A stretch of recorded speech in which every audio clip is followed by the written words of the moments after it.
Sous vos applaudissements, s'il vous plaît, dans le studio d'Europe 1. Merci Marina Kaye d'être là, merci beaucoup. Merci à vous.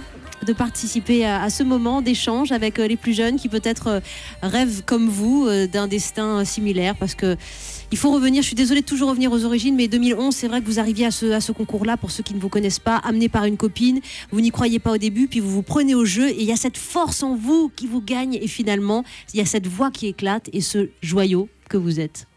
Merci. Il fallait cette étincelle, ce déclic, quoi. Oui, pas pour faire de la musique réellement après, non, parce que après l'émission, moi je voulais la gagner, mais après ça, j'avais pas vraiment de plan. C'est vraiment, ça m'est tombé dessus aussi. Oui. Ce qui s'est passé, enfin, ce projet en fait. Donc c'était absolument pas prévu.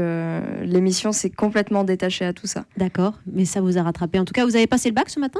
Absolument pas, non. J'ai arrêté les cours à 16 ans. À 16 ans, très bien. Non, mais c'était important parce que il faut qu'on comprenne aussi votre investissement dans ce domaine musical. Nous avons des jeunes qui nous entourent, je vous le disais, ils ont entre 11 et 12 ans, ils viennent de Paris, collège d'Orgelès, et ils ont des questions pour vous parce qu'ils vous connaissent, et ces titres du moment qu'on va décrypter et écouter dans un instant. Question de Yuna pour commencer. Bonjour Yuna. Alors bonjour, Bonjour. vous préférez chanter en français ou en anglais ? Étant donné que l'album est en anglais, ça sonne plutôt évident. L'album est totalement en anglais. Ouais, donc en anglais, clairement.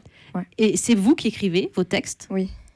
Pourquoi cette envie de l'anglais, cette maîtrise ? Parce qu'elle est très maîtrisée, cette langue anglaise, également chantée et écrite. Merci. J'avais envie de faire un projet qui me parlait, qui voulait simplement dire quelque chose pour moi.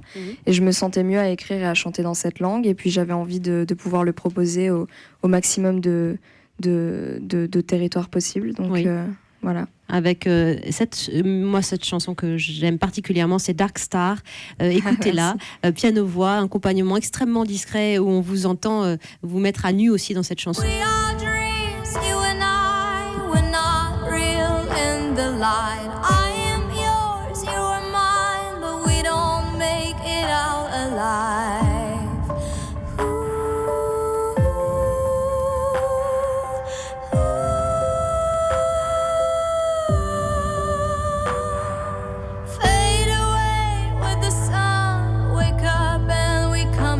Elle raconte quoi cette histoire, Marina Kaye, Dark Star?